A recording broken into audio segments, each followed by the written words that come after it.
So guys, alam nyo ba yung lugar na to? Ayan o. Dito tayo maglalagay ng ano. Dito na naman tayo maglagay ng pera. Ayan, guys. So ito yung lagay natin guys. Isa lang. Kasi baka mabasa.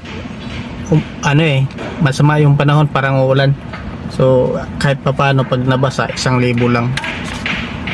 Ito lagay natin. Tara. So hanap tayo ng mapaglagyan guys. Iwas tayo kasi may mga tao dyan, no?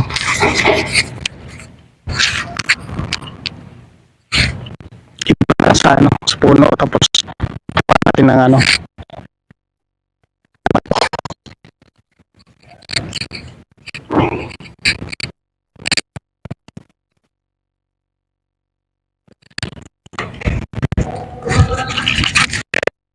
So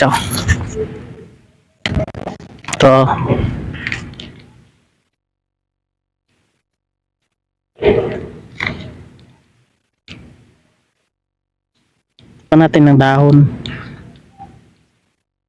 para di masyadong halata. Ayan guys, kung na to, puntahan nyo na.